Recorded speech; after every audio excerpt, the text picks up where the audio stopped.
Welcome to Michiana Auto Mania, baby.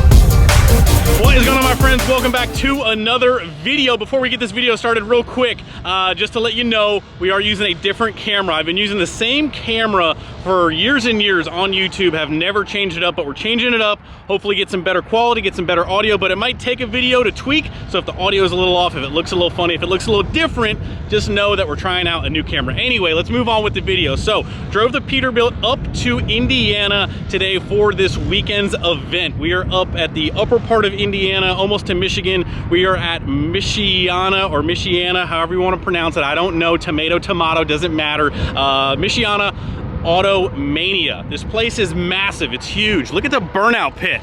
They've got a burnout pit, they've got dyno, they've got show.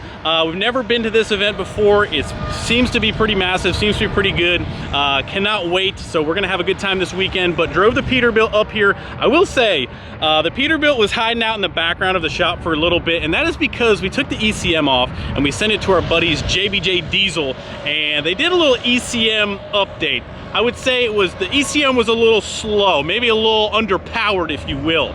They took care of that, and this was our first ride up here, and I'm telling you, holy smokes.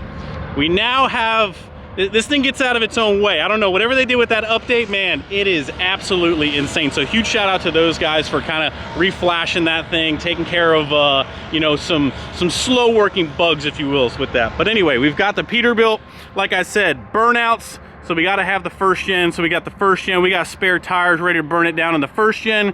We've got the shorty, which we'll probably put on the dyno. Maybe do some burnouts in the shorty. And we got the teal patina panty dropper swept line. We put some new wheels and tires on this bad boy. These are actually for the first gen frame off project. Another set of 16 by 16s. They're 35s. So they are pretty beefy, and they're boggers instead of the TSLs, I believe, that the other ones were. So a little bit different wheel and tire setup on the swept line, but we're here, we're ready to have a good weekend, and should be a ton of fun. Speaking of the Peterbilt, we got our man Wild Goose. We're gonna let the Goose loose on the Peterbilt engine this weekend as well. He should be up here. He's actually kind of like right in this area. A lot of experience with cat engines, and we've been needing some help under the hood, as you guys know. So we might get into that. There's gonna be a lot of stuff happening in this video, so make sure you guys stay strapped in. But we're here, we're gonna get unloaded, and we are gonna have an awesome weekend.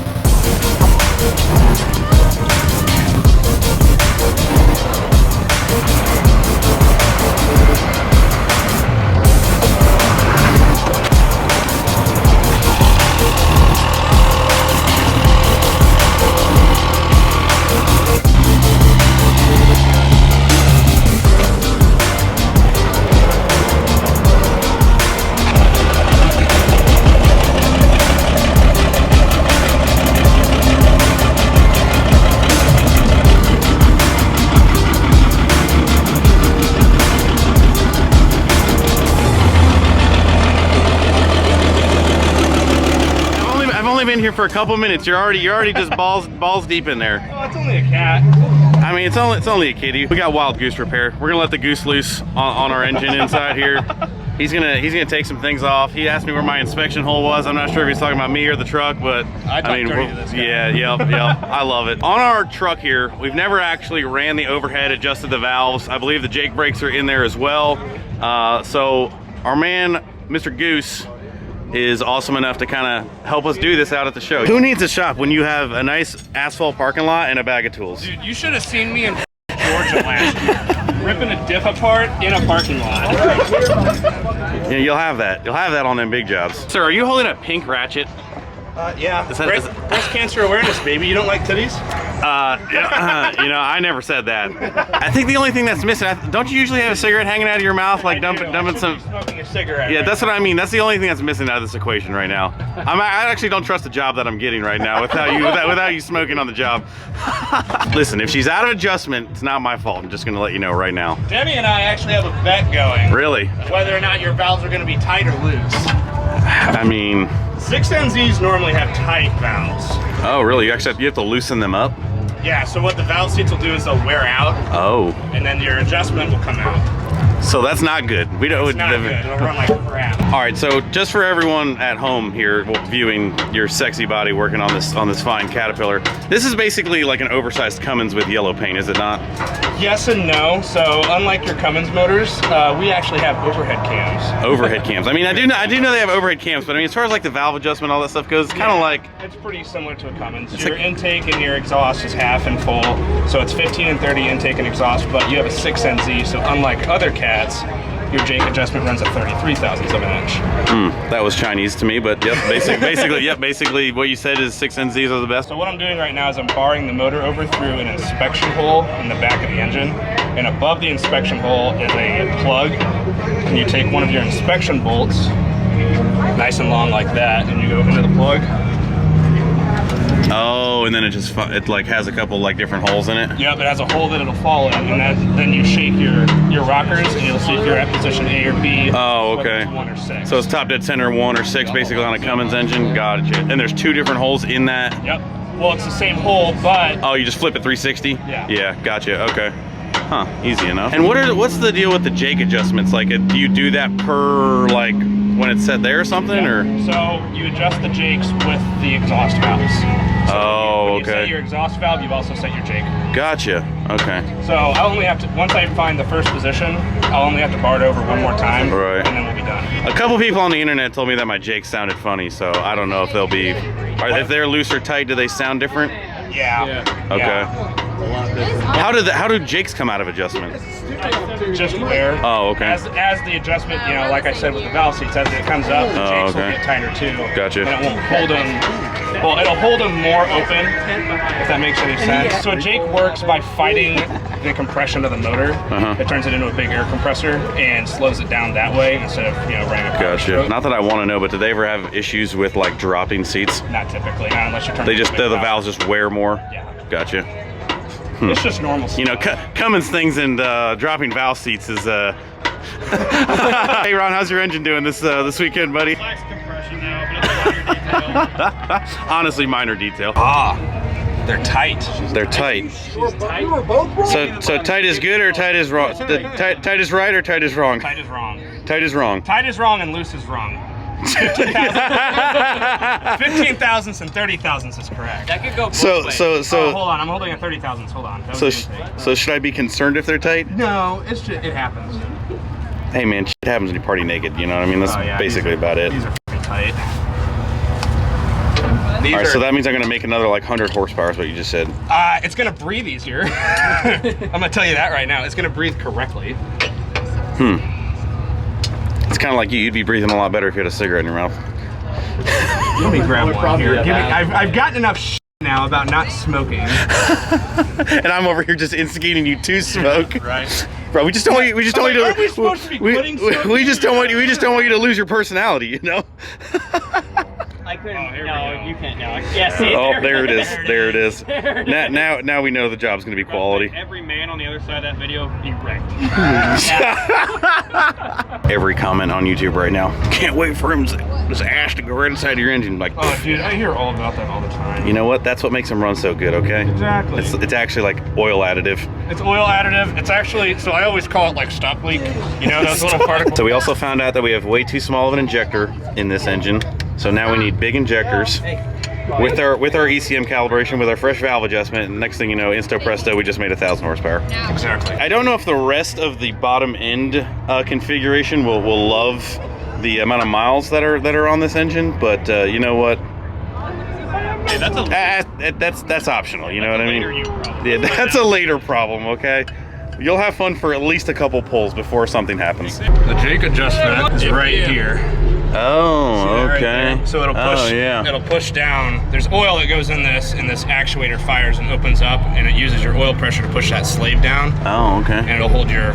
So in a pattern. Do these ever go bad? Yeah, these will go bad. Oh, okay. Yeah. Gotcha. So all you do is take the Jake housing off and rebuild it. Gotcha. And so that lash, after you set that lash, is what that does? Yeah. So I'm gonna run all the valves, and then I'll go back through and do the jakes that I need to do. So I'll do 3 of the jakes here, and then when I turn it back over, I'll do. Gotcha. Whoa, wait a second. Now we're adjusting injectors too. Yeah. Part of the overhead. It's part of the overhead adjustment. So these injectors, right there's your injector. It's got a spring on it, and that's what plunges the injector. Okay. But this is your actuator that adjusts where your timing is. So the injectors can actually be off too? Mm-hmm. Yeah. Wow. Yeah. So we could actually have a much different running truck with just an adjustment. Oh yeah. Oh wow. Yeah, overhead adjustments in big truck motors is like literally everything. Wow. It's a good thing I haven't done it ever, so I mean, you know. All right, Mr. Maple Syrup, what are we looking at here? We're looking at what's defined as micro sprawling. Okay, that I don't know where that you pulled that out of. Okay, but speak redneck, speak normal. She's starting to eat away. So the cam lobe might also reflect that. It may be that or worse on the cam lobe. So that's on the rocker assembly, basically. Yes, that is on the rocker. That's the roller that's on the rocker. See, this is basically just like a Cummins. So you have galling on the rockers. Yeah, more or less. Galling, micro, whatever you just said. Galling, galling, micro sprawling. That could be on a shirt. All right, so basically I need a crate engine rated for 3,000 horsepower is what you just said. I mean, yeah, no, that checks out. That checks out. That checks out. The rockers are pitted, the whole motor's junk. Yep. All right, we're back together. Valves are adjusted, injectors are adjusted, jakes are adjusted. We're gonna fire this hog up.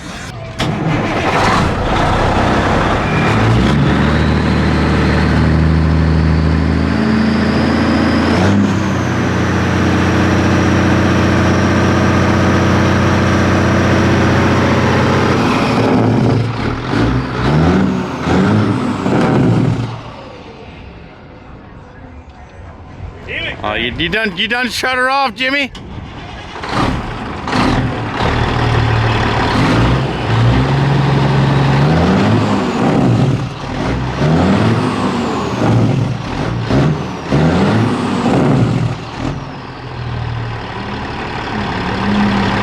Sounds real nice. Oh yeah.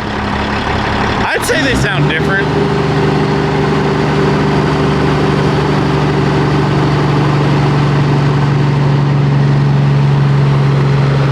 Hood close so nobody sees all of your Yeah, I mean we need to do some painting, but appreciate you, buddy. Thank you. Not a problem. Don't let me hang it. Don't let me hang it. All right, so valves adjusted. Yep. But we've got all of the adjustment, all of the Goose adjustments, and we're ready to rip. We'll see how it runs on the way home, but I mean it wasn't that bad. Was it that bad? It wasn't that bad. The valves were a little bit tight. One of your injectors was way off. I should have, just for shits and giggles, checked what your exhaust brake, your Jacobs brake was set at, but I didn't even think about it. I just went right to adjusting. Okay, yeah, so Other than that, some minor tweaks and ready to go until we need a new engine. I mean what? Yep.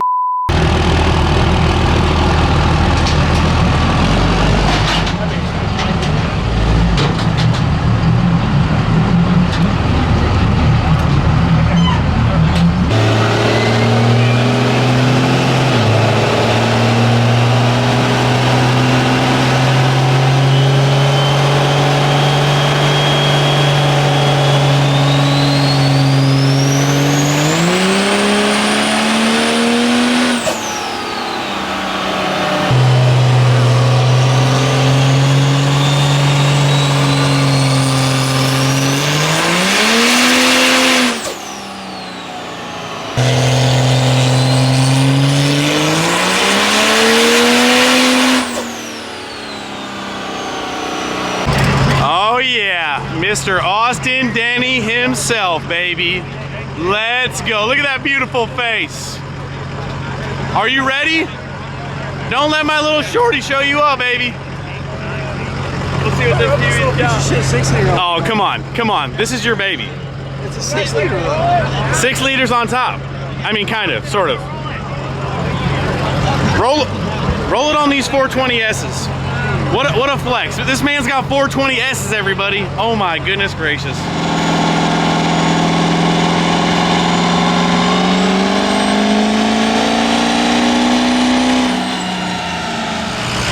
I didn't know this was a show truck, Denny. Golly. All show and no go, apparently. I mean, what? It ain't there. Fucking Maple maple syrup ready to hand it out.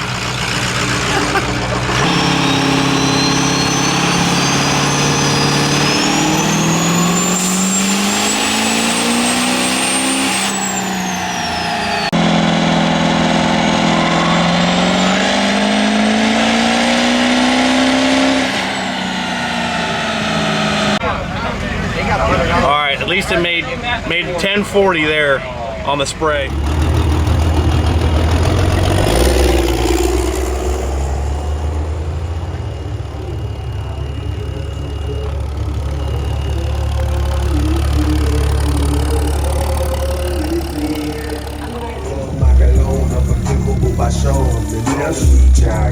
It's going down, slap the wedges on the booty, tell it get it all around. Then we gon' make it rain like we on the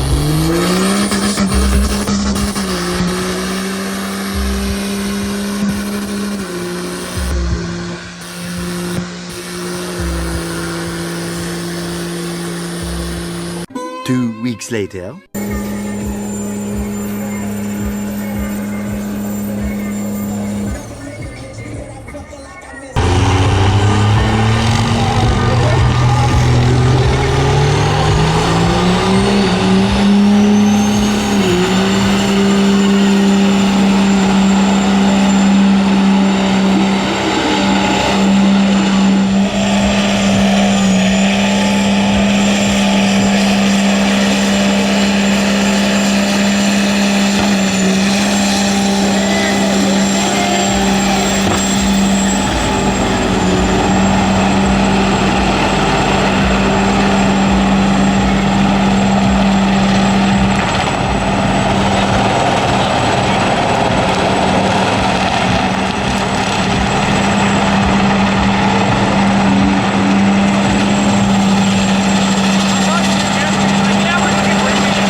That was wild. She stayed lit. I was like, we gone, baby. Let's go. Can you breathe? Oh, that was intense. I told you. I told you. He just kept looking at the tent and he was like, know. it's kind of hot. Famous He was last like, words. they ain't blue yet. All right, my friends, well, it is Monday evening. We are obviously home from the Michiana event. We've got unloaded. I wanted to give you guys a little kind of like status report on how everything is doing. Didn't really spend a whole lot of time talking to the camera throughout the day, except for when Goose and Maple and all of us were kind of like hanging out with the Peterbilt, which was an amazing time. Honestly, the Peterbilt has never been running better. The overhead adjustment was out of whack. The Jakes were definitely out of adjustment, and kind of funny, like every time I post a Peterbilt video, there's always somebody that says something like the Jakes just sound a little off. Completely correct, because they are hitting hard right now. So the Jakes are good. We do have some more maintenance stuff that we need to do to the overhead on that thing. We kind of know that thing needs a little bit of love underneath the engine bay, but huge thank you to Goose for doing the overhead adjustment on it, getting that thing right. So Peterbilt has never been running better. Let's do the update on the trucks here. We've got the first gen. We have got more blown tires than we care to admit, but we had an amazing time at the event. We'll definitely be back next year. The turbo on the first gen, it's really hard to kind of see down in there. The turbine wheel is completely smoked on this bad boy. The compressor wheel started to kind of eat itself too. Let's see if you can hear that.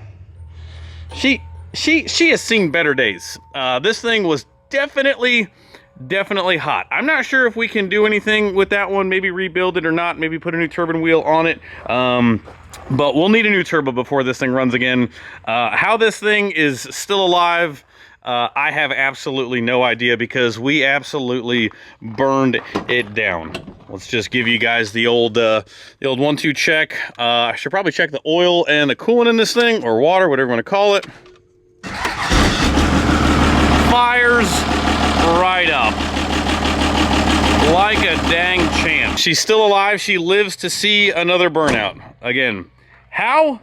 No idea, but we're all good there. Now, on the shorty we have in the race shop, obviously the brakes caught fire. Well, the brakes were hot enough to catch the rubber on fire that was everywhere, and it made a mess. As you guys can see, the brakes have seen better days, so we're gonna go ahead and replace the brakes. Now, one thing that I was not really prepared for was the fire extinguishers, and I don't know if you guys can see just from that little glimpse, fire extinguishers are just no good on anything. And I didn't give the guys fair warning to like not douse the thing in fire extinguisher stuff, because it absolutely destroys stuff. And underneath the engine bay took a little bit of a hit, that's for sure. This thing was getting hot as well. As you guys can see, the powder coat's kind of all a little messed up. So this thing will need to be kind of like taken apart to get brought back up to a beautiful stage again, I would say. But again, we build these things to use them and to have fun, and this thing threw it down. 1,000 horsepower on the Blessed dyno. A lot of people like to talk crap about the Blessed dyno, but literally almost horsepower for horsepower, 1,000 on fuel, 1,200 on a little bit of spray, and the numbers were pretty consistent with my dyno, and I am a firm believer in my dyno is very, very accurate, so kind of 2 thumbs up with that. So Shorty threw it down. We're gonna put new brakes on it. We got some more cleanup and stuff to do underneath here. We'll probably have to check the turbo out on this bad boy, because she was singing the song of our people, getting hot as well. Nothing like the first gen, but we've got cleanup to do. We've got brakes to do, and we'll go ahead and figure out a way to kind of like turn the brakes down in the back so they stop catching on fire. But overall, amazing weekend. It was a blast. We'll get the trucks back up and running like we always do. That's gonna wrap up this video. Make sure you guys stay tuned. Hit the like button before you leave. Subscribe if you have not already. And we'll see you guys at the next event. I'm not sure if this video will be up, but we will be at the Useless event up in Indiana. We will be at Scheid. We'll be at Smoky Mountain. We'll be at Blake's, the second event. So still lots more events if you guys haven't caught us yet. And we're gonna continue to burn it down everywhere we go. So we'll see you guys in the next video. See ya.